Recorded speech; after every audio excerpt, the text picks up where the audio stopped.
12 o'clock, and I'll call the meeting to order. First item would be public comment. Members of the public may raise issues or concerns not listed on the regular agenda during this time. To participate, please sign in before the meeting begins. Speakers will be called in the order they are signed in. When speaking, citizens must address all the comments and begin by stating their name, address, or single-member district and limit their remarks to 3 minutes or less. Do we have anyone signed up for public comment? We do. We have two. The first one will be Sharon Hoffman.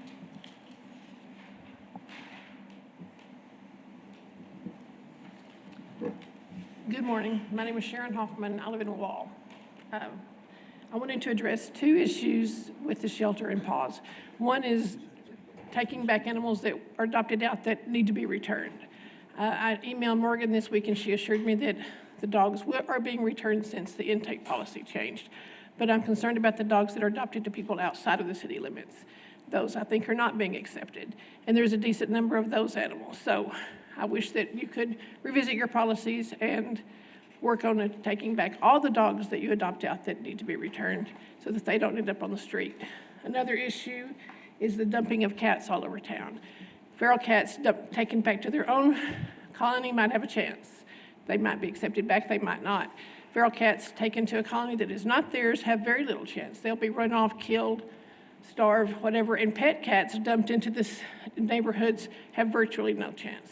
So please make the priority of the animals in your care their humane treatment, not trying to reach some unattainable live release rate. Please treat the animals in your care humanely. That's what I ask.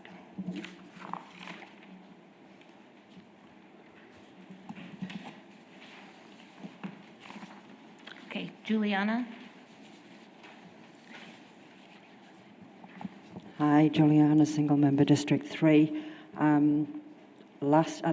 the April ASEC meeting, Morgan, you made an undertaking to get back to me regarding the dog brought to the shelter on the 3rd of February that was microchipped to a city address, albeit it was found wandering on a person's property outside of city limits.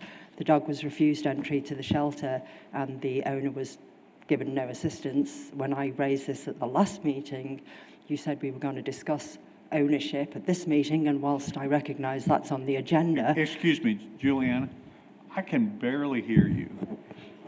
Do you want me to start again? Just me. Okay, I'll try and do it shorter.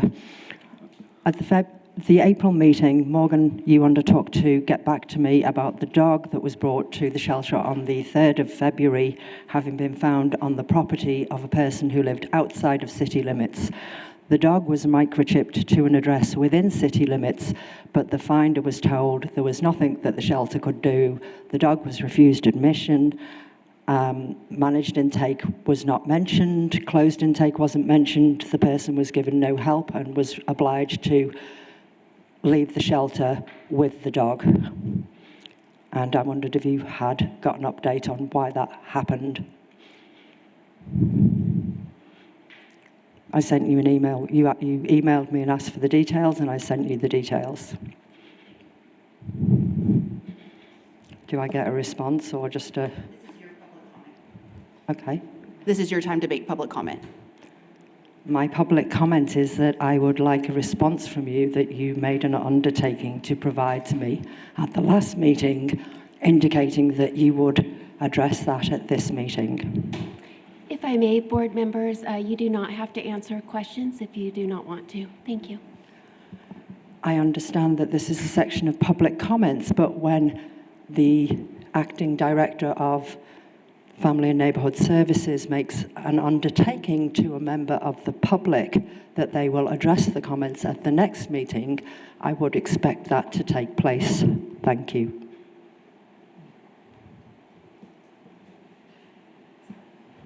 No more public comment. Okay, since there's no more public comment, moving on to consent agenda. Does anyone on the committee have an item on the consent agenda they would like to discuss? Not hearing any response, I would entertain a motion to accept the consent agenda.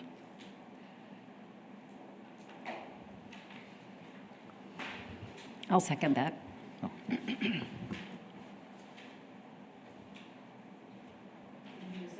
Yeah. Yeah. Okay, that's second. Okay. So with a motion and a second, all in favor, say aye. Aye. So we'll move on to the regular agenda. Item A, discussion and consideration of monthly shelter performance for April 2025, presentation by Shelter Advisor Haley Gullion. Ginn? Sorry.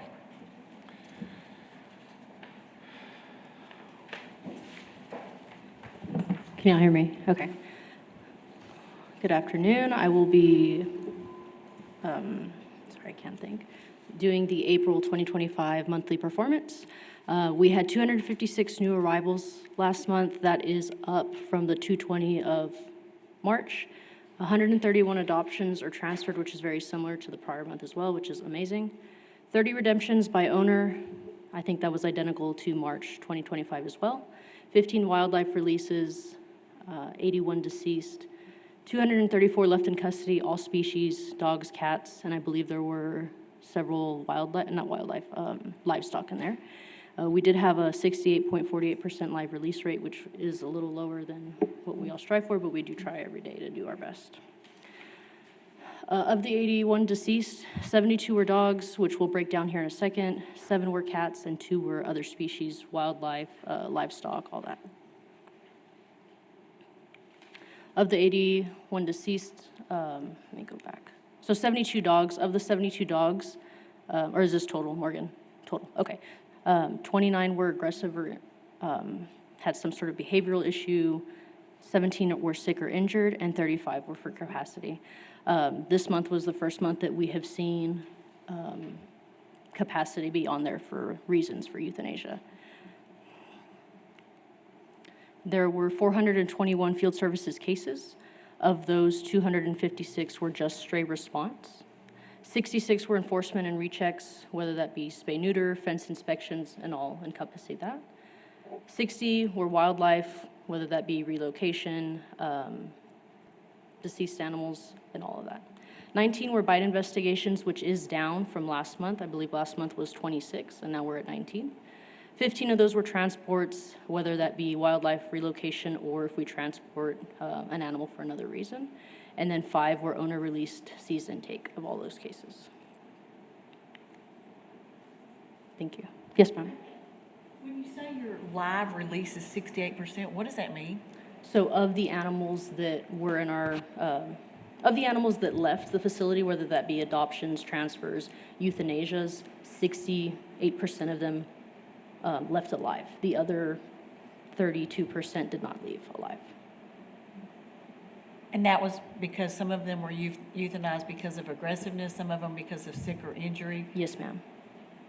and I forgot the third category. It was sick, injured, aggressive, or capacity. And this, like I said, this was the first one. So we put down this month 30, or last month 35 dogs just because we didn't have enough room. Yes, ma'am. And I know y'all have answered this question for me before, and maybe Jen can answer it. How do you decide which 35 are going to go down? Right now, we're doing it based on length of stay. Okay, and what is the length of stay?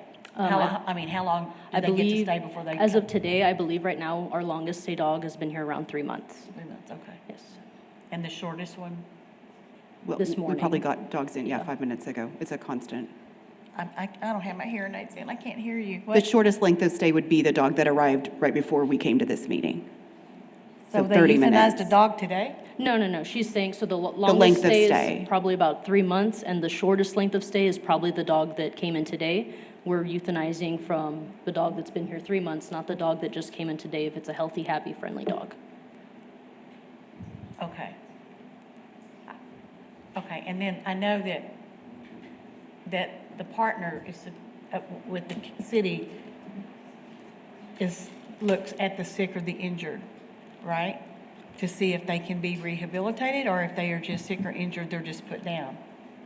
I mean, if there's a dog that's hit by a car that's, barely breathing, barely conscious, we will try to coordinate with PAWS, but sometimes we've had dogs that we just need to euthanize now. In our professional opinion, it just, making it wait to try to have someone come and take it to the vet, have a vet, we have to call the vet, see who's available, and get it to there. It suffers, and then it still is ended up being euthanized for its Pretty injuries. advanced medical. So anything, so we treat basic medical under our vet services agreement on site. So minor illnesses like Bordetella in dogs, upper respiratory infection in cats, something as simple as ringworm. Those are things we're treating on site. So if there are 17 animals euthanized for sick or being injured, that's something pretty advanced beyond resources for treatment. So anything advanced that PAWS can take on, they do. These were animals that were beyond what either organization could take on. Okay, so there's no budget line item to pay for those injured animals to see a vet for more serious injuries, or it's just a policy decision? Not on the city side. There's no line item. We have a line item for a contract with a veterinarian and a line item for basic medical protocols that are approved by the veterinarian, but that is for run-of-the-mill mild illnesses and injuries. Okay, so if a dog gets hit by a car and y'all go pick it up and it's got a broken leg, We reach out to Contra Valley PAWS and see if they'll provide medical support. okay. Yeah, it's more, I meant more of the dogs are actively taking their last breaths, are the ones that will, we still reach out to PAWS to see if in the works, sometimes we can rush them to the vet. But like I said, sometimes we've had dogs that they just need to be euthanized there. It's not, Okay, that's humane fine, to I'm just keep trying to them. understand. Yeah, no, but we do reach out to PAWS for How any you make advanced the and decision and who makes the decision and how injured they have to be before the decision's made. I'm just trying to understand. no, your It does process. require 2 people to sign off on any euthanasia, and for the 17 sick or injured, 2 of those were wildlife. They were raccoons that were injured, and the rest were dogs. As we get into kitten season, you'll see a number of cats as well, but that's not all dogs. Okay, It's all species. okay, thank you. Yes, ma'am. All right, thank you.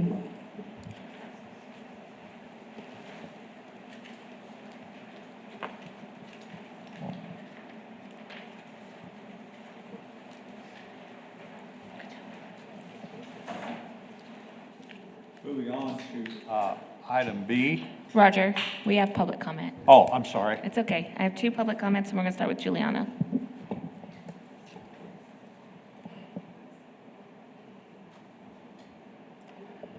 My public comment that is not framed as a question is that it's very difficult looking at the statistics put up on the screen for people not on the committee to recognise how many are dogs versus puppies that are euthanised or that are transported, and how many are cats versus kittens under 1 year. And I wondered if there was room for a further breakdown on those statistics.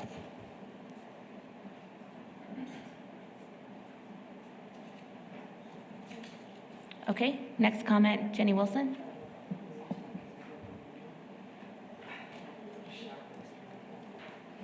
Good afternoon. I'm Jenny Wilson with Contra Valley PAWS, and I just wanted to take a minute to kind of present our activity as the contracted vendor to the city for providing adoption services for the month of April. So for the month of April, we had 139 local adoptions. We had 37 animals that were transferred out. That was either through local to local rescues, state rescues. We did not have any international rescues for the month of April. We transferred in 161 animals from COSA. I think their report reflected 131. We did have a brief moment in time where Pet Point was down. And so as they were being transferred out and in, it caused a little bit of a glitch. So we're off by 30. But as far as actual head counts, we took in 161 from COSA. 184 animals were in PAWS care as of the end of the month, which would be April 30th. 61 of those animals were in foster care. That's 54 dogs and 7 cats. We have a lot more canine foster homes than we do for cats. Unfortunately, in this month, we had 0 referrals for our intake diversion program. The intake diversion program is where if there is an owner that would like to surrender a pet prior to the changes in the intake policy, those were referred to PAWS for counseling. And in 2024, we were able to divert 500 animals from the shelter. But since the changes in policy, those counseling appointments are no longer required, and so those animals are just intaked at the shelter. We have 33 animals currently, well, as of April 30th, 33 animals were enrolled in our Second Chance program, and that is our Responsible Pet Rehoming Assistance Program. Those are animals that we don't physically take into our facility, but we assist them in finding new homes. So it's a fabulous alternative to surrendering a pet to a shelter. So if someone knows they're moving or going through a divorce, change of whatever change that would prompt them to rehome their pet, we can assist them in doing that. We have 16 pets at this time enrolled in Mommy and Me. May's report's going to show a dramatic increase in that. The Mommy and Me program is geared towards mom dogs and puppies. And so if it is an owner that is wanting to keep the mother dog, we fix the mother dog, vaccinate her, as long as the owner will agree to keep the puppies until they are healthy enough to be weaned off and adopted. And then we can ensure those dogs are adopted, spayed, neutered, and vaccinated before they leave. So that's an excellent program to try to keep puppies out of the shelter. We did assist with 13 emergencies during the month of April. And so you were speaking to the euthanasia. A lot of times we get animals that have been hit by a car where the injuries are not anything that can be treated with the anticipation of having a quality of life. And there were a couple of instances where we had female dogs that come in that had advanced tumors in their mammary chain, and those dogs that had to be euthanized.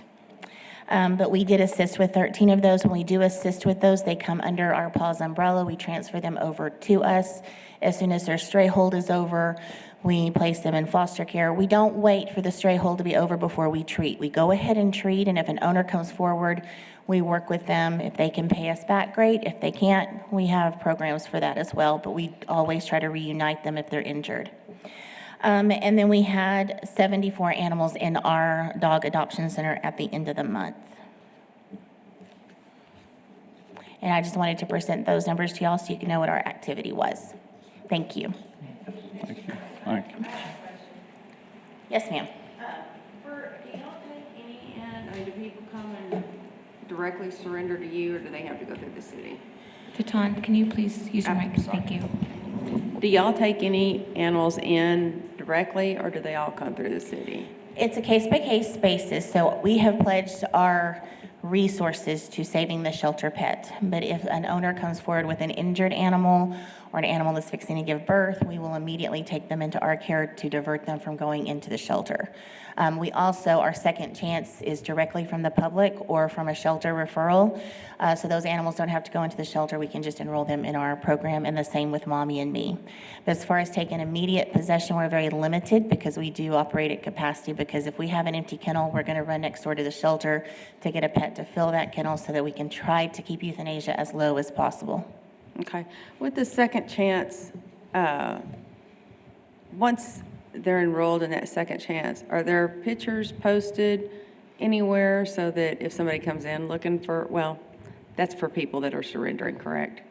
Now, Second Chance is an owned pet that Okay. they're working to rehome. And yes, we put pictures on social media. They're included in our animal inventory on our Pet Point. And then we have special adoption events for fosters and Second Chance dogs once a month. Okay, I wasn't thinking right. The Mom and Me, when you say 16, is that the moms and the puppies counted, or just the moms? No, that's the puppies. Okay. And we see a huge increase in that in the May numbers.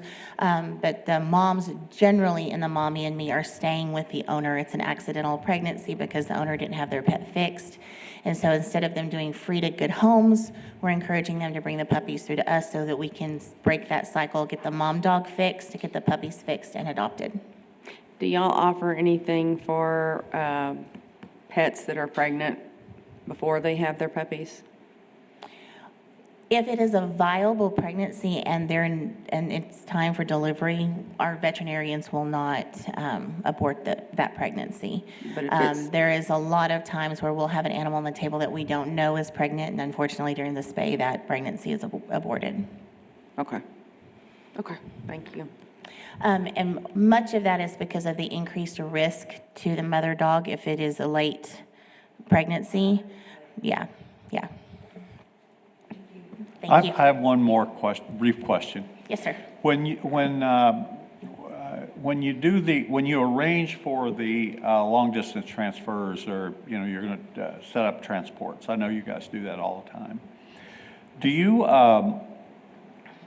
have like a clearinghouse you work through, or is it a direct contact list that y'all have developed? As far as our receiving rescues, Yeah, where for instance, if you're going to relocate 5 dogs. we work directly with the receiving rescue. So our adoption team works directly with the adoption team of the receiving rescue. And most of the time, if we're transporting, those dogs are going directly into either an adoptive home or a foster home.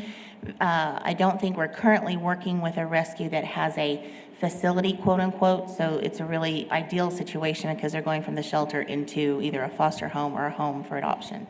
But the contact list is developed internally. Yes.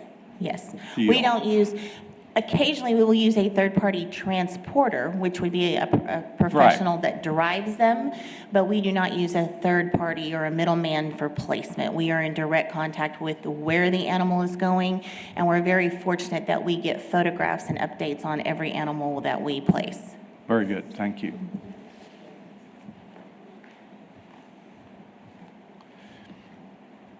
Any other comment? No more public comment. Okay, moving on then to item B, discussion and consideration of citations issued by the Animal Services officers, presented by Interim Director of Neighborhood and Family Services, Morgan Shenwigan.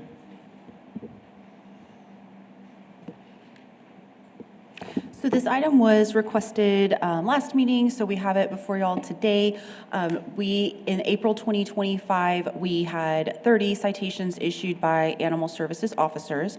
That is in line with I'm so sorry, how many RTOs did we have last month? 30. So it's each of those returned to owners, and whether that was across the front counter in the shelter or in the field as we got a dog home. Each of those citations were for failure to spay neuter. That is, the ASOs are directed to cite for that first. If it's a repeat offender, if the animal is spay neutered, then we would move on to other violations as well. For example, failure to rabies vaccinate, failure to microchip, or dog at large. Those are the most frequent violations that Animal Services officers are seeing. And so of the 30 citations that were issued, 4 were paid in full. So they either entered a plea of no contest or guilty and just simply paid the fine. They are subject to additional citations, and they are in the queue for follow-up there. 8 are on a payment plan as they are paying out that citation, and 18 are still pending.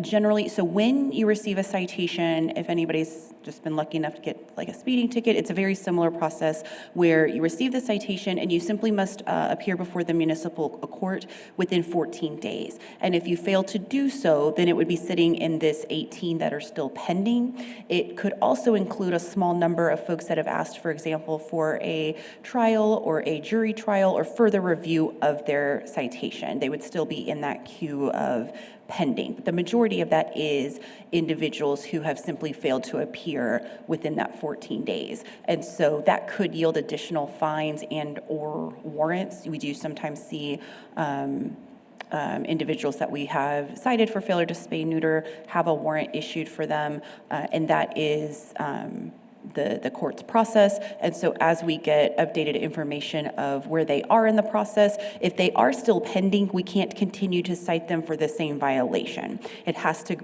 have its due process through the court. But if it has been closed out, like these 4 that have been paid in full, we can do that additional citation follow-up.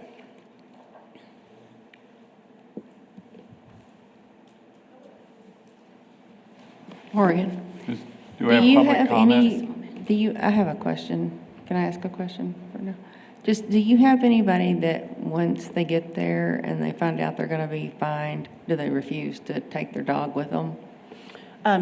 Sure, our aim is to structure it in such a way where you've done all the paperwork, you've done your payment, we've got your dog queued up and ready to go, and then the animal services officers have a conversation with them, so they're literally about to walk out the door with their pet.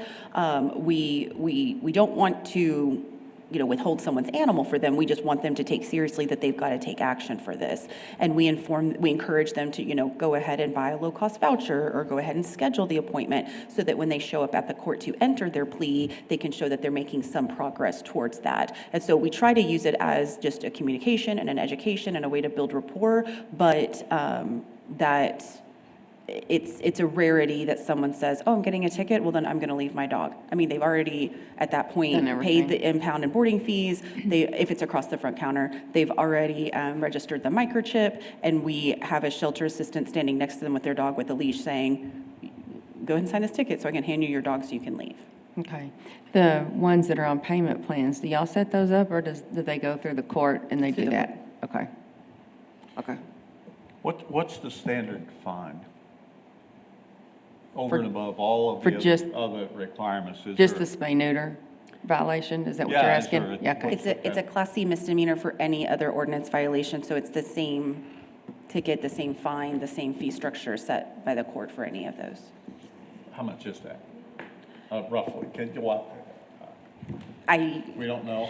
It has so many variables that come with it. So if you simply plead guilty and pay the fines and fees, I could get you that information, but there's so many ways that it can go. If you take it to a jury trial, a jury can assess and say, we fine you $1 plus court costs. So it's not, you also can be declared indigent and the ticket thrown out because you don't have funds to pay. So it's through a very developed court process that we can't weigh in on or change or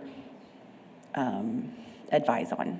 I'm just thinking that maybe boilerplate information might be important in developing the public education plan that the subcommittee's working on.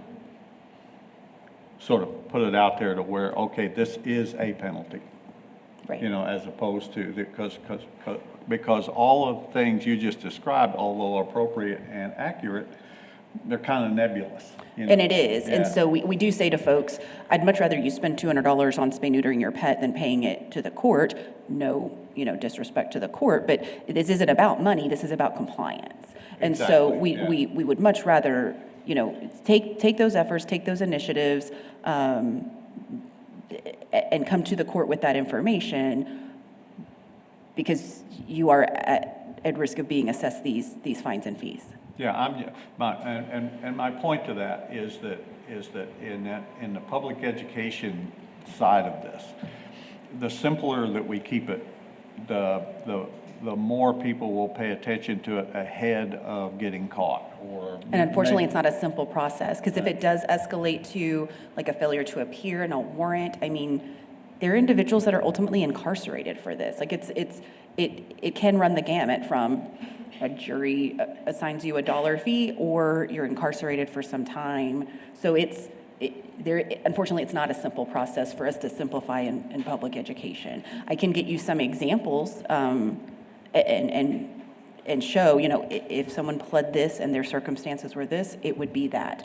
But there are a million ifs and thens, not a million, but it very much depends on your unique circumstances. Okay, all right, so it's not going to ever be as simple as saying, okay, if you don't spay and neuter your dog, it's going to cost you $250. Never. That's never that simple. Well, but there is a range of punishment. It's a Class C misdemeanor. Right. Right. So it's you can say up to $500 in fines and court costs. And the court costs are going to be levied with whatever the particular offense is.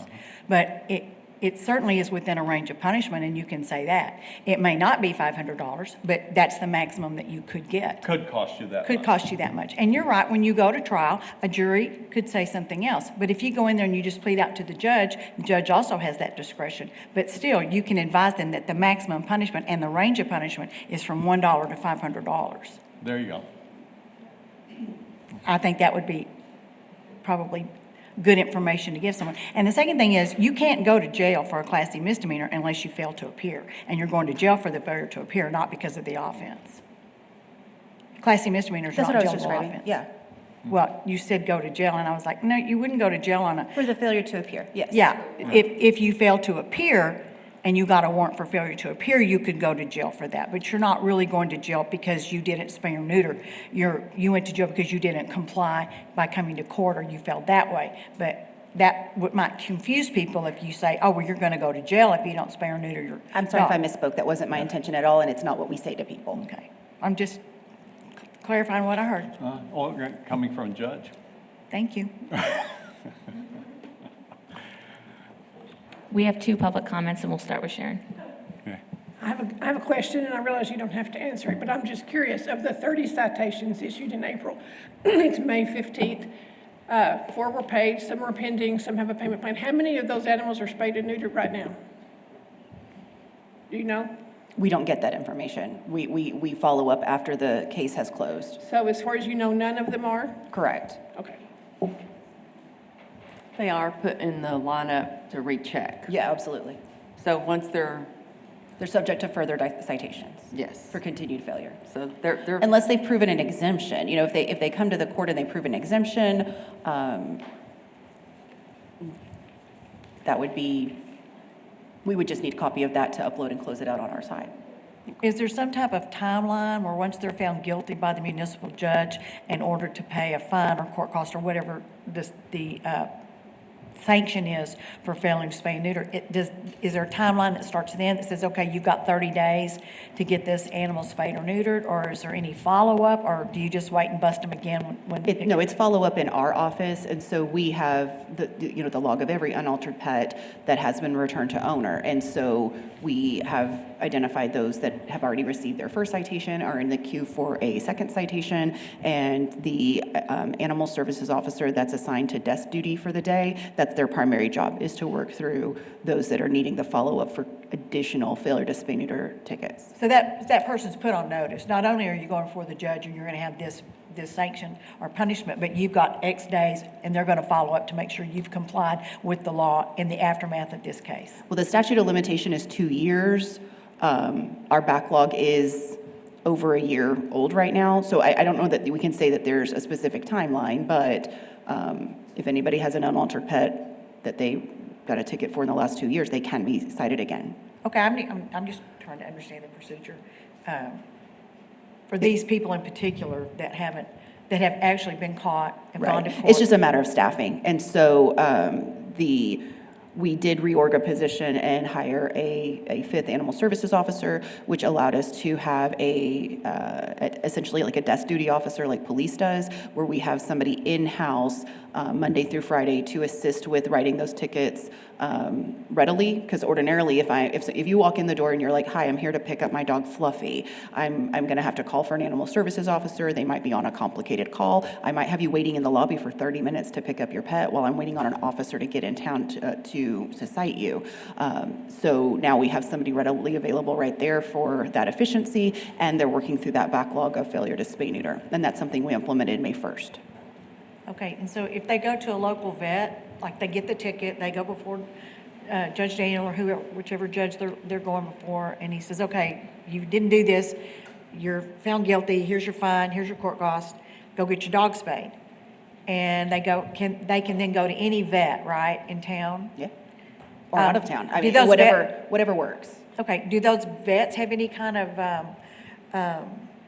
I should probably ask you this, do they have any kind of communication or any kind of reporting where they can say, yeah, this person received a citation for this offense and now they have complied with your requirement? Do they, I mean, not making more work for them, I'm just wondering if there is any type No, of. it's It's dependent on the Self-reporting? owner. Yeah, they have to Self-reporting. report or they are at risk of Yeah, they just additional come to us citations. and ask sometimes for a letter saying, I've got this appointment scheduled, I need to go before the court, can you write me this letter that says so? And we're happy to have that. And so we'll just mark our calendar. Okay, you've got an appointment scheduled for June 1st. We're going to call the vet clinic and confirm that you do have an appointment scheduled for June 1st. And then we're going to call on June 2nd and make sure you actually attended that appointment. Thank you. But it is on the onus of the pet owner to do that. And if they don't, they just get more tickets until they do.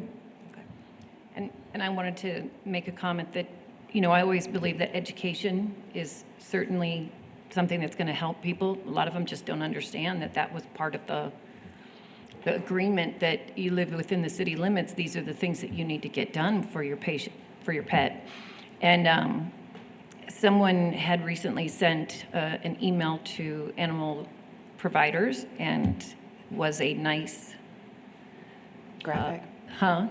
It A was nice graphic to Yeah, it was a nice share. graphic that I, you know, was able to print out and put in the room. So hopefully other veterinary hospitals and other pet providers have done the same thing. Thank you. Yeah. That's some of the work of the barriers subcommittee that they recommended. Good. So I'm glad that it was well received, at least on my your part, side. yeah. And so, yeah, we're sending it to vet clinics, pet retailers, pet trainers, groomers, anybody really who touches animals. And so if it's something that they can share with their clients or post in their I just have it lobby. posted, yeah. So we have kind of a slate of hot topics that we'd like to continue to share in that way. So we reach more than just our social media audience and we capture someone's attention while they're thinking about their pet. Thank you. Okay, we have one more public comment. Juliana?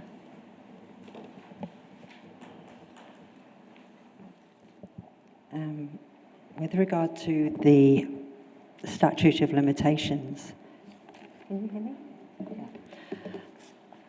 Is 2 years, and you said the backlog is over a year, but we don't know how much over a year. It could be up to 2 years or past.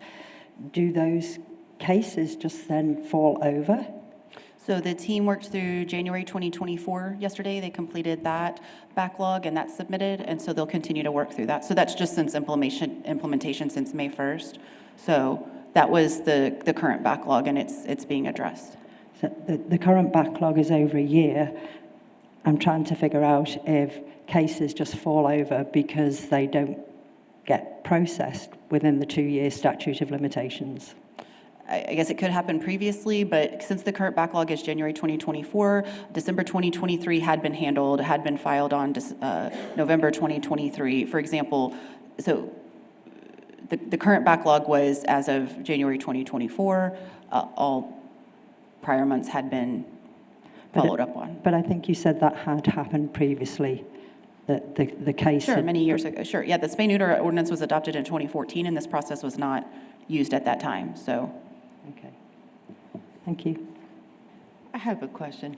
When you talk about the backlog, what process? Have those people gone to court? It's this, Already? yeah. So And they then have been cited one filed? time. Okay, and then they've already paid their fine. They're not waiting on, they don't have a warrant issued on them. Y'all are just doing the rechecks. They may. The year. They Is may that what have a you're talking warrant. about? They may have something they're working through with court. They may have a payment plan that they're still working through, but they're still in violation.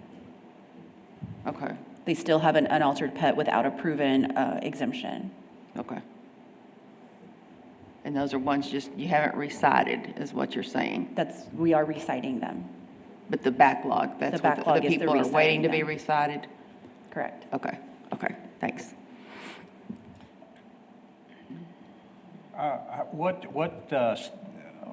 Morgan, what stimulates a recheck?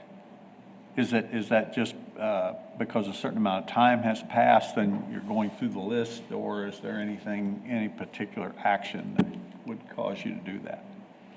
When you say recheck, can you clarify? Well, let's just say if you have someone who's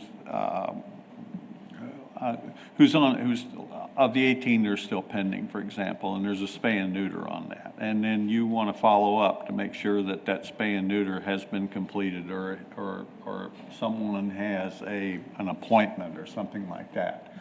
What what would cause Animal Services to research that? What would stimulate? And maybe I'm using the wrong term by recheck, but.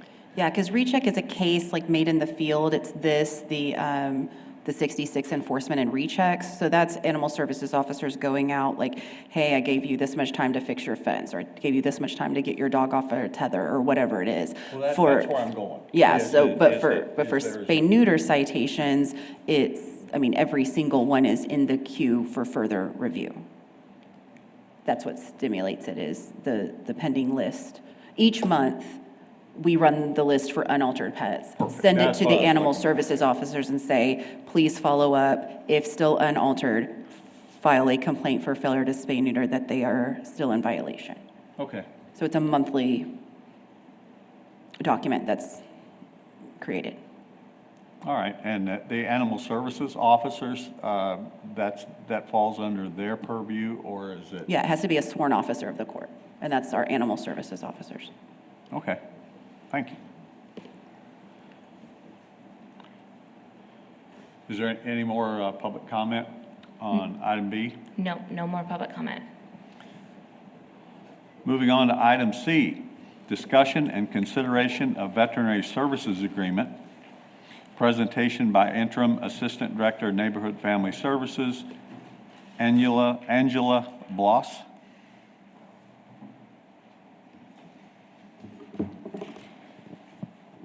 Hello, everyone. I'm Angela Bloss, Interim Assistant Director, the one who yells at you for using your mic over there.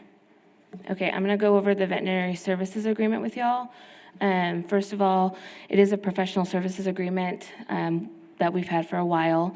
They provide us with a license to buy controlled substances and provide veterinary services on site. We purchase vaccines, medications, supplies with that license.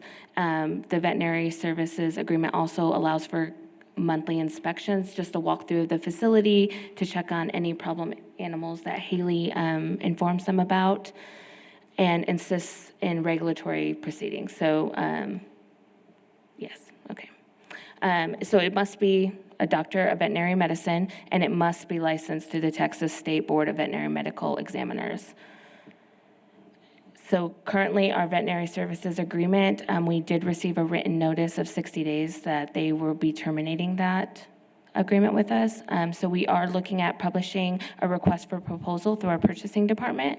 After that is complete, we will have a review committee to go over the proposals that we receive. Myself, and Morgan will be on that, and we have asked Chairperson Roger Horton to be involved with that process as well. We will review submissions, and then we will take that to City Council to review the contract with the new vendor. Oh, and I went back. Will you turn your mic on, please? It's okay. It's okay. How much is that contract? Is it a variable based on experience or years of licensing, or is it just a flat amount? So we will submit a request for proposal. So we will submit what we would like to see in that contract, and then people will submit their proposal. So it doesn't have to include everything that we are asking for. It can only include certain things. And then from there, we can go through negotiations on what that looks like. So the pricing will vary dependent on what they propose they will do for us, and then we will negotiate price. And let's say they want to do A through F, but we also really need X done. So then we can say, okay, great, you can do these, but we're going to need this as well. And then we just go into negotiations. Okay, on your basic contract, or the submission that you're going to, I'm sorry, the request for proposal that you're going to publish, you will outline certain requirements, a minimum. How much time does the vet that's over the shelter, how much time do they personally spend out there? Well, it depends. It goes on a case-by-case basis. So they're out there monthly, and I would say... Like one time a month?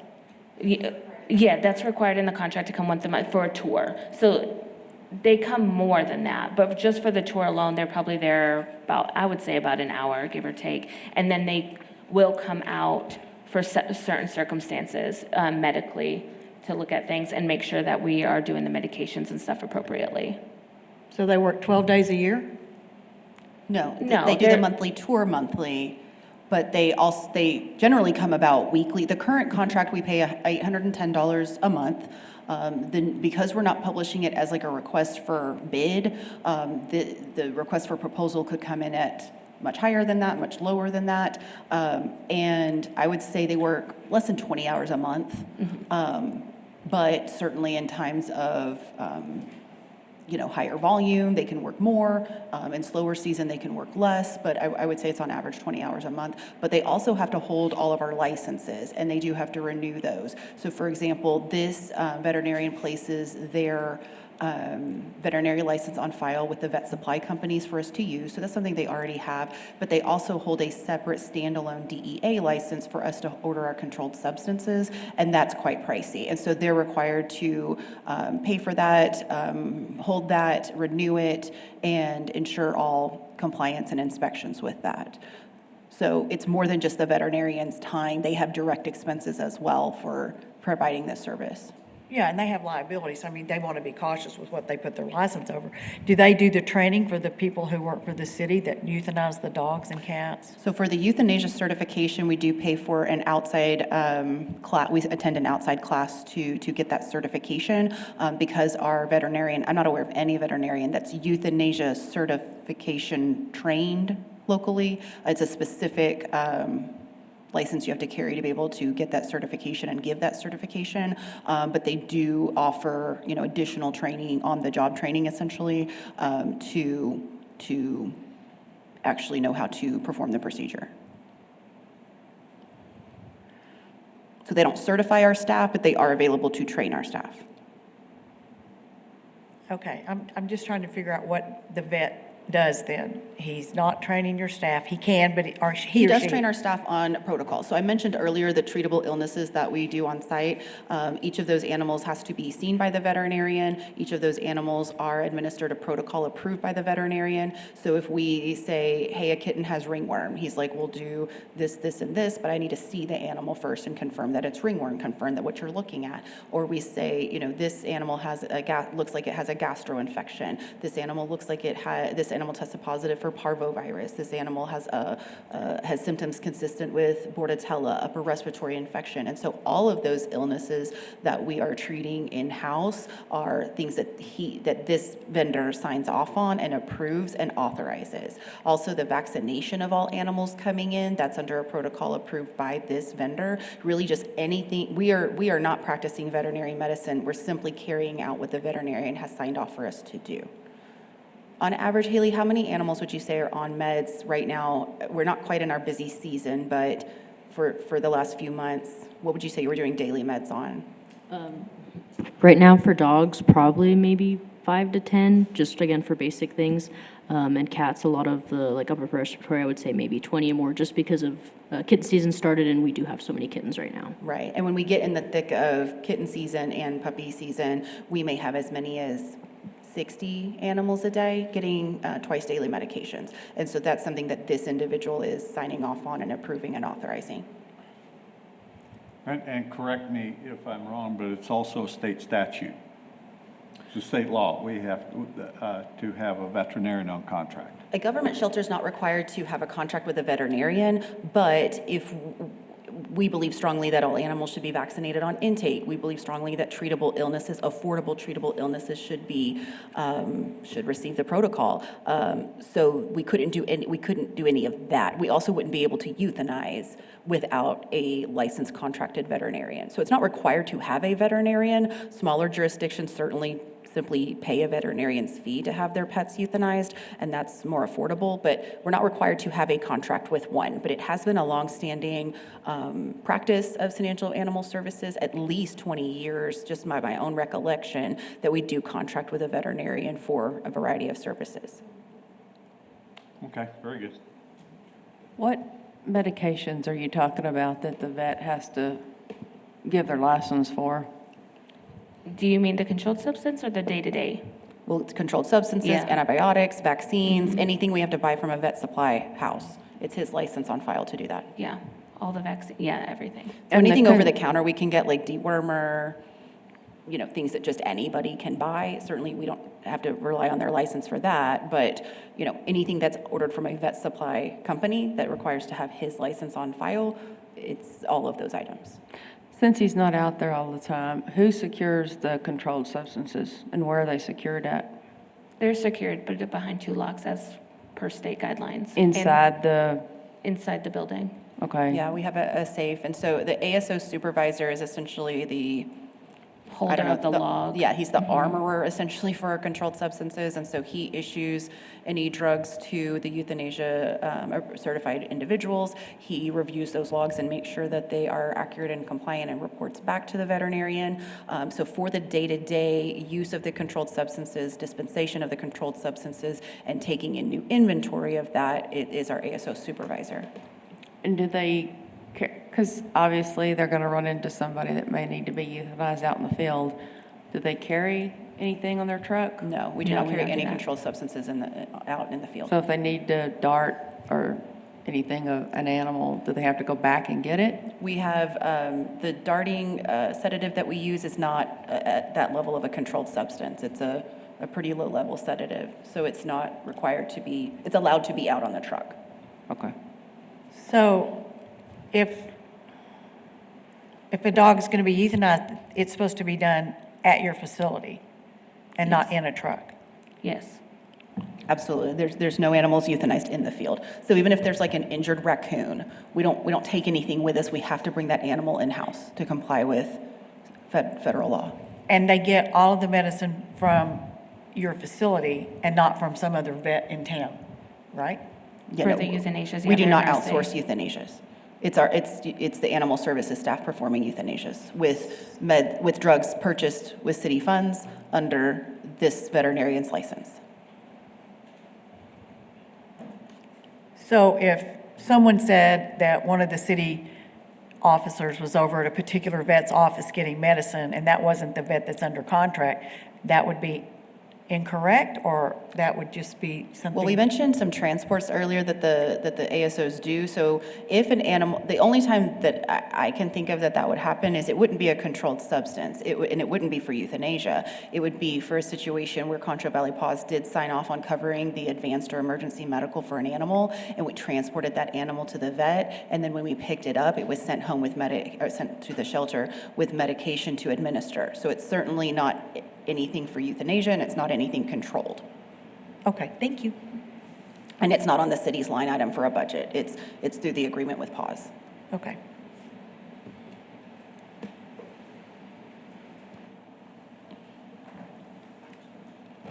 Moving on to item D. What? Pardon me? Public comment. Oh, I'm sorry. Is there any public comment?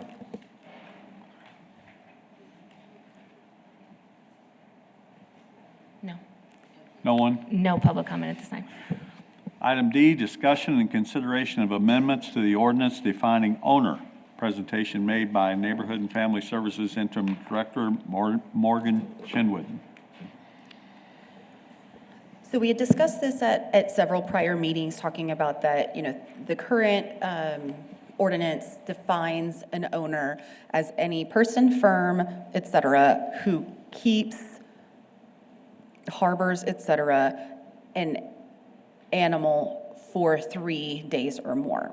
And free roaming native wildlife and community cats are exempt. There's a whole separate section defining community cat caregivers. But we've talked previously that 3 days is really prohibitive particularly in San Angelo. It's quite common throughout the nation to have such a definition, but in San Angelo, folks, I think San Angeloans are helpers. And so folks find a pet, they hold on to it for a few days, they're checking the lost and found sites, and they get deemed as being identified as the owner. And we had discussed, changing that. And we had discussed, is it 5 days, 10 days, 14 days, whatever makes sense. And so we did review this recently. So we had looked at some other organizations. We were looking at changing it to 10 days, that if you hold on to the pet for 10 days, then you would be defined as the owner. And the task force did recently come out and recommend 10 days as well. And so we're in the proposed language that that's before you is to keep everything else the same. Any person, et cetera, who harbors, keeps, or et cetera, a dog, cat, or other animal for a period of 10 days or more, then they would be defined as the owner. So if you have an animal less than 10 days, you can still participate in any kind of stray or finder services. You're not cited for that animal. You're not required to pay owner surrender fees for that animal. You still are just identified as the finder of a lost pet if it's inside of that 10 days. So that is a pretty simple change, but I think an important one. I have a question. Why, in the last part there where it says that you're not to be deemed the owner of a custodian of an animal when the animal is a free-roaming community cat? So community cat caregiver is the preferred language for anybody that is harboring, keeping a community cat, and it's not uncommon that community cats have as many as 3 feeders and multiple people responsible for its care.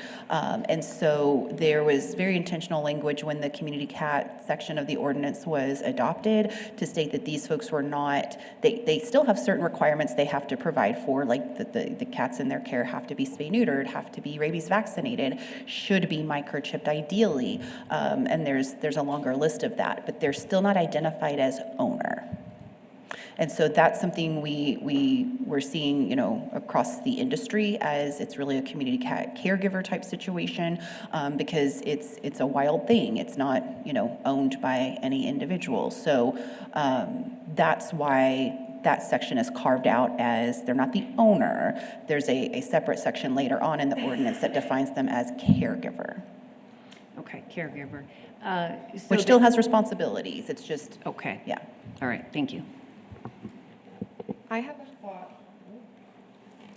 thought about the 10 days. I'm considering the fact that on the topic of barriers, working individuals who perhaps work an 8 to 5 or a 9 to 5 Monday through Friday might only realistically be able to try to rehome this pet or find other accommodation on the weekends or after hours, and I'm just wondering if maybe just a standard 2 weeks would be appropriate, because that would give them 2 weekends to address the issue, and realistically, maybe only 4 days to address it if they work full-time. It's just a thought that crossed my mind. Maybe just 10 business days? Is that what it is? Yeah. If it, It can be whatever y'all prefer. 10 business What's before days. you is 10 days, simply, just because, when we're closed for 4 days over the Thanksgiving holiday, the city observes a holiday that Thursday and Friday, and then we're closed Sunday, Monday, Saturday, Sunday. We recognize that, if you're a finder of a pet and you find it on Thanksgiving Day, by the time we open Monday, you've already had it more than 3 days. And so, but that wouldn't count towards your 10 days. Okay, gotcha. It'll make it, you get, I don't know, it'll be more than 2 weeks if we do 10 business days. So I guess what I'm saying is San Angelo's being a bit innovative or forward-thinking on this. This is not something I see that other communities are doing a lot of. And so we can certainly look at 10 days, 14 days. It's wide open to the committee's preference. And it'll be submitted for legal review and compared alongside what the task force recommended. There's, a lot of groups looking at the ordinances right now, but just since y'all had requested this back in January, I believe, we wanted to bring it back. It's on the slate of the number of things that we're bringing back to y'all. and just sort of to make a point, this ordinance would not be relative to any animal that was chipped or licensed. The owner would be identified by the chip or by the license. Well, if there is a microchipped pet that you have kept, currently ordinance, if there is a pet that is microchipped to Jen Murphy, but I have kept it for more than 3 days, I can also be identified as an owner, and she's identified as a prior owner. So if we change this to 10 days, 14 days, whatever that is, even if the pet is tagged to someone else, if you hold on to it for 14 days and you have it and you're caring for it, this ordinance does then define you as the owner. I think we need to talk about that a little bit, because what if Jen's out of town and the dog escapes? And you find it, and you really don't know Jen. I mean, I'm not trying to reach too deep in the hole here, but you could end up with the dog for 2 weeks, and then she comes home and her pet sitter has let the dog escape and didn't have the courage to call her. I mean, there's all kinds of problems. that Yeah, can- and so I that think the can current come from ordinance is that. particularly problematic in that circumstance, because you might not be on like a cruise to Aruba. You could just be like in Dallas for the weekend, and all of a sudden, I've had your dog for 3 days and it's mine. Absolutely. So by increasing it to 10 days or 14 days or whatever the committee's comfortable with, actually protects Jen's rights more. I'm sorry, we're picking on you, but just it does provide for, more opportunity for an owner to be able to retain their claim to the animal. And to Chrysanthemum's point, the weekends need to be excluded in this somehow. So I think you make it a simple 14 days. Or Because you 10 could days just say could be 10 too. business days, and that excludes the weekend. And that's really complicated for us, because if the community, if the animal's out in the community, are we calling it city business days? Like, what average citizen who found a pet knows the city holidays, or knows like, well, my clock is ticking, well, I should get an extra day. So I would encourage you to keep it as simple as possible, especially when the animal may, I mean, this is not a sheltered pet. This is a pet that, I live on Avenue L and you live on Avenue M, and I found your pet and the shelter's not involved at all and the city's not involved at all, but I kept it for 10 days, so it's mine. Well, was it 10 business days? I don't know, I'm not in business, I'm in my home. Whether the shelter opened that day or not, I found your pet, I'm keeping your pet, I had it for 10 days, it's mine. So I think, I would encourage you to make it as simple as possible. Well, I mean, I see your problem, and of course, I'm always looking at a different perspective. I'm thinking I have a French Bulldog and somebody likes it and they see it through my fence, and all of a sudden I'm out of town and somebody lifts my dog and I'm trying to find it, it's chipped, because my dogs are, and I'm looking for it, and it doesn't get turned into you guys, and then 3 days go by under the old statute, and they're like, well, I'm the owner, I found this dog, I didn't know about you. And for those, so then there's like, we do encourage folks to file a police report. Yeah. If you believe that your pet may have been stolen, file a police report so that you have that claim, that, because that's going to supersede anything in a city ordinance anyway. right. I mean, I agree with you. That's what I'm thinking. Somebody, because you had that, well, they're chipped, and then you said, oh, well, that's the prior owner, and I thought, well, that can be problematic if you're And I think looking this at it from a speaks to criminal that. aspect. Yeah, the current Yeah. ordinance is really restrictive, that Yeah. I find your French Bulldog, I keep it for 3 days, I was the last one to touch it, it's mine now. Right. Right? And that's not right, I mean, for lack of a better term, that's really problematic. That's theft. It could be, allegedly. Well, it could weigh, to your point, this could weigh in with a pedigree dog. I mean, there are German Shepherds for sale right now, today, somewhere. Yeah, it can. So you could be defined as owner in less than 10 days. This is just simply if you have harbored, kept an animal, if you have harbored or keep an animal, then you're the owner. But if you also buy a pet from a AKC registered breeder and you have a bill of sale or proof of the transaction, whatever it is, you're the owner immediately Oh, in no, 30 minutes. So it's my point was that dogs get stolen. right, and this will, so that this city ordinance would never supersede theft. Right. You've got to remember that pets are considered property under the law. And so it'd just be like if someone stole your car, and they found it a month later, it's still your car, you get it back. But this is something different. This is to do with, a life. So you take in a pet. Oh, I just found it 3 months ago. It's just hangs out here, but you've been keeping it in your fence. You've been feeding it, walking it. It's your dog. You needed to get it spayed and neutered. So that's kind of where this falls into. I think that, To establish responsibility. right, Yeah. right, not to Establish ownership. ownership, yeah.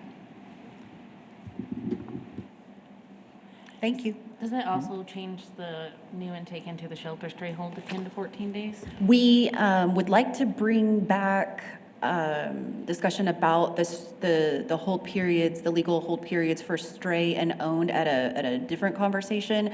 And so this would be a standalone changed item that you are defined as owner if you keep it for, 14 days, if that's the preferred language. But this city shelter stray hold, it would not be changed in this very specific ordinance edit.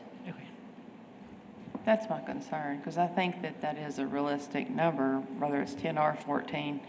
But how is the public going to find their animal? I mean, somebody may find need a to microchip stray, it. and then they say it's not microchipped, and they may not be aggressive to find the owner. They may not be putting signs out the very next day or Well, two. for our current process, you'd have about 3 months before I would have to euthanize your pet for capacity. But I mean, if somebody is, there's a lot of people that won't look for their dog more than a week. And if somebody is holding that animal, is there I know we have the Help Me Get Home website, but I know those fall off after 2 weeks now. But if we're going to talk about the public trying to help get strays home, we need to also couple that with how they can advertise that dog, whether it's putting it on a website. I don't think that y'all have time to administer that, but if we... Well, they are on our website. So for example, if I find Jen's dog and I keep it for 7 days and this ordinance is adopted and it has changed, and I show up at the shelter and say, hello, I found this dog 7 days ago, the shelter's still going to honor a 3-day stray hold in addition to the 7 days. If somebody is just looking for it on their own, looking for the owner, is there, right now, what do we advise them to do if they don't register We it? encourage them to participate in our Good Samaritan program, so we Okay. can scan it for microchip, get it through our lost and found sources, get it on social media, and to still also do the Help Me Get Home and all of that. And then, if the owner is still not identified and they're able to hold on to the pet for any amount of time, really, you've already been identified as a stray finder because you came in inside of the, right now, 3 days, in the proposal, maybe 14 days, that you're not the owner. We encourage finders of pets to connect with us on Good Sam within a couple days of finding a pet so that we can launch all of their resources to try to get it home in a timely fashion. Okay. While an owner is actively still right now looking for it. But it's also not uncommon that, right, we get a pet in and it's been missing for 3 months and we find the owner. So yes, I agree with you that I find a lot of people, their pet goes missing, they look for a week and then they give up. But I'm regularly not getting your pet within a week of it going missing. When people come in to claim their pet, they're never like, oh, I went to work today and it was in the backyard. It's been missing for a minute, whether a neighbor took it in, whether, whatever happened. So that's I think, a bigger conversation about how to get pets home quickly, because we're not even seeing it until it's already been, missing from the owner for a good amount of time. Okay. I mean, anecdotally is what I'm seeing. When people come forward for their pet and we call them, it's a rare occurrence, that they're like, oh, it was in my backyard this morning. It's more common that, oh, I've been looking for this dog for a while. Well, okay, Kathleen, I'll ask you.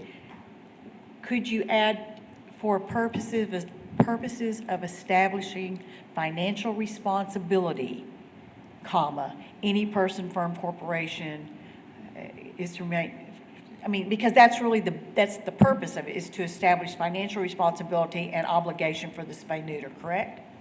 Yes, I believe so, and I also believe that it also helps establish responsibility in situations where we're dealing with an animal that has been identified, or our office wants to go before the court and identify as a vicious animal, or usually a dog, identify that, as well as maybe in regards to going before the court to request for a seizure warrant for a dog or animal that we believe is being cruelly treated. So it does establish responsibility, as you indicated, financially, and also in those other aspects as well. Yeah, for a broad range of things, that appropriate care, secure enclosure, rabies vaccine, microchips, spay, neuter, just all of the things required to care for a pet. So I think that we could, to encompass all of the aspects, we could clarify that the owner or the caretaker or the person harboring the dog. As such, it's for the establishment of identifying responsibility. Well, I think it would clear up some of our questions here, where somebody could use that ordinance, say, oh, no, that's my dog, I've had it that long, whatever. As long as you qualify, the purpose of this ordinance is for this, and the reason we are establishing this definition is for this purpose. Yes. More work for you, but I think it would help clarify some things. Yes, no, I think that is an excellent point, and that is something that we perhaps should take a look at, considering clarifying that it is establishing responsibility in the many aspects that we've discussed. Thank you. Thank you. And if this committee is, makes a motion to take action on change, our next steps will be to submit it for legal review, to submit the draft for legal review. And once the city attorney's office has language that they are confident in, then it would go to city council for 2 readings for approval, for consideration and possible approval. Because it wasn't established to help people steal. It was, to go around being called a thief. It was to avoid finders that are trying to help, to not have them stuck with owning a dog or cat. But that was what originally we talked about this for, is to avoid the finder, the Good Samaritan, to be stuck with these animals that they're trying to help. Yeah. Their responsibility. That's, I think they'll look at it when they go to word it legally that way, to avoid. I apologize, but I must go. Okay. Understood. Thank you. Do we need a motion to have them reevaluate and relook at that language? Yes, if y'all were willing to make a motion to approve this language with the period of 14 days, if that's the direction we're going. Have we settled on 14 days? It was just a recommendation. Well, yeah, but we'll need a motion to, as Morgan just said, we'll need a motion for the recommendation. So I think to you alter the recommendation. make the motion and get everybody's temperature. I like 10 business days. I think that's I think I do appropriate. too. I think I like 10 also. Is that a first and a second? Because it to incentivize people to move one way or the other. to get something done. I mean, Can we take that as So a first do and a we have- second? Then we have a motion to modify the ordinance as it's presented to us from 10 days to 14? No, to 10, instead of 10 simple days, 10 business days. I believe, am I appropriately categorizing that? 10 business days. I don't know about the 10 business days. I hear where y'all are coming from, but also I heard Morgan's point of like, it could just complicate things, make it a little more complicated. I mean, If I understood that correctly, of Yeah. like a person. But if that's who- what y'all are comfortable with, I mean, anything is progress, anything's an improvement. So, staff will certainly do whatever. Business days is a defined, business there's a days. definition to that, and that would be holidays and weekends. 10 Fridays, 10 business, okay. Yeah, because that's Okay. 2 full weeks of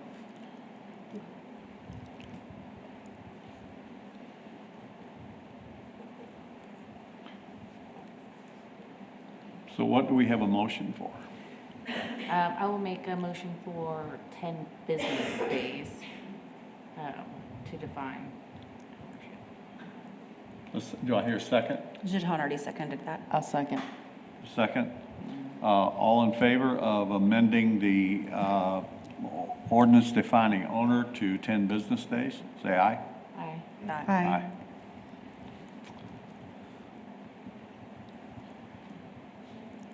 Any public comment? We do, yes, and we'll start with Heather Hegwood.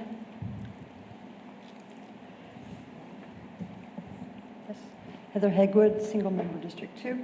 And the task force already has this exact same thing before, with the city attorneys, I believe, with the language of 10 business days. I think, right? I'm sorry, Maybe? what was your question? The task force already has this before, or has this in your office for 10 days. So- This ordinance amendment. Perhaps, I'm not sure. Thank you. Okay, so for this ordinance. Then I have a question about the language, a person, firm, corporation, company, or association shall not be deemed the owner or custodian of an animal when the animal is free-roaming native wildlife or a free-roaming community cat. The cats that are at Angelo State University belong to Angelo State University, and that is a state property within the city of San Angelo. So are you saying then that the community cats don't belong to Angelo State? I'm not, I'm certainly There's a- not. We are not what is this? amending What is- anything about the No, free what is- roaming community cat language. Well, okay, proposed language, the second paragraph. It's the same Shall- as the existing Shall not be language. deemed the owner. That's unchanged from the No, existing proposed, the language. proposed language, Is unchanged from the existing language.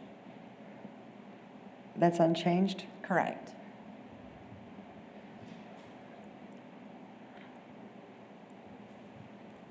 It's just the first paragraph that you're wanting to change. We're changing one Th- so word. 3 days From to 10 3. days.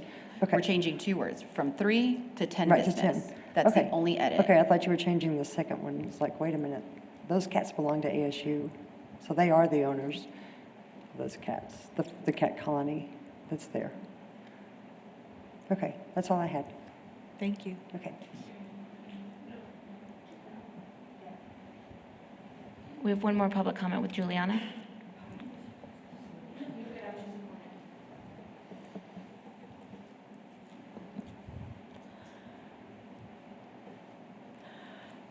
I'm wondering how you're going to monitor the 10 working day period. Are you going to take people on their word, or will they need to register on the first day they find an animal, that they have found an animal, and they don't want to pop down and fill out a form to be a good Sam, but they're just, who will they advise that they have an animal to stop the clock on their potential ownership of that animal after 10 days?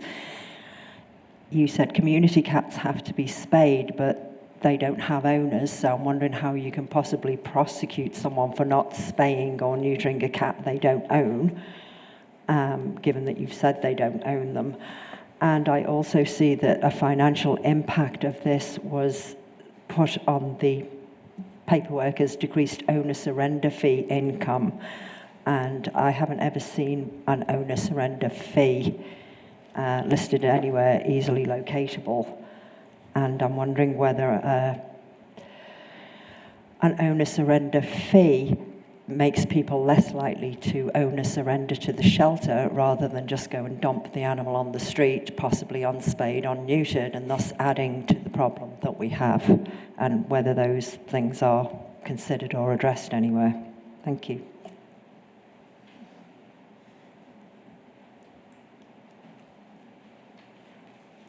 Any further public comment?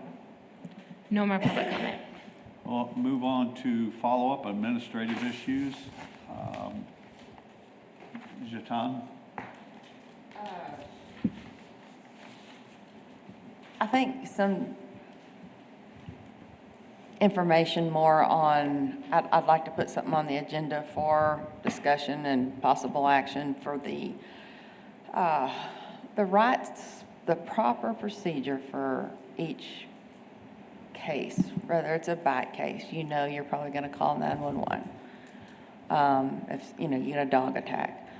But for a dog that's been roaming for a couple of days in your neighborhood, or say it showed up Friday evening and Saturday it's become a problem, all of the sequences of where is best to report, at what time, and then also, I know somebody said something about possibly having to post a picture on the online reporting for stray dogs, and then also the review of how those are addressed, how quickly. I'd like to see something on that so I'd know where the public needs to go to first, but also knowing the sequence of if you report online, Or if it's after hours, what happens? Is it just wait until the next day? Something along those lines. I'd like to know more about that.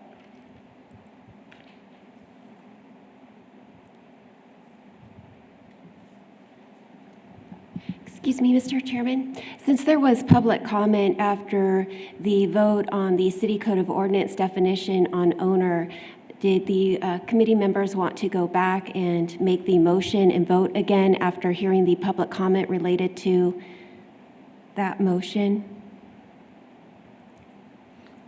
There was public comment after your vote, and so I didn't know if you wanted to go back and take a vote in regards to the City Code of Ordinance definition change? I thought we did. I thought we had. Normally, you would take public comment before you vote, so you would take We just public need to comment vote then- again. Yeah. I thought I asked. Maybe I didn't. You asked after you voted, so normally it Okay. would be before. That's what Kathleen's getting to. Thank you. So Thank you. do we need to vote again? I believe that would be proper. Thank you. Okay. Okay.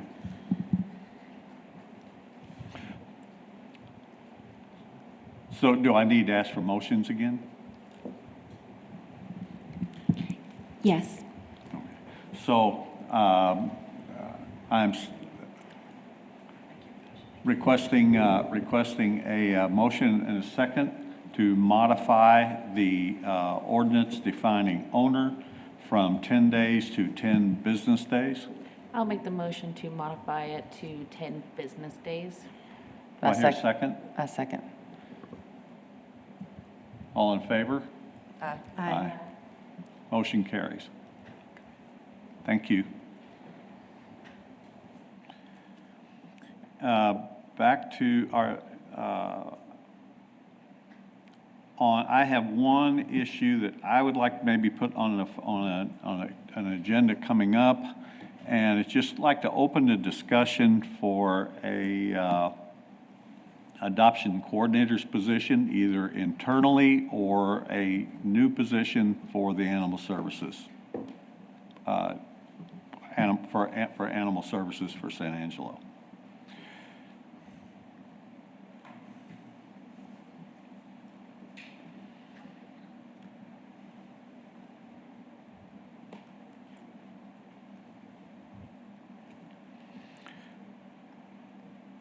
Are there any other follow-up or administrative issues?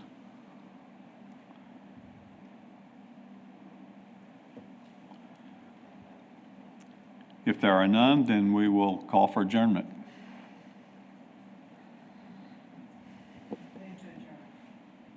Oh, yeah, moved. Second.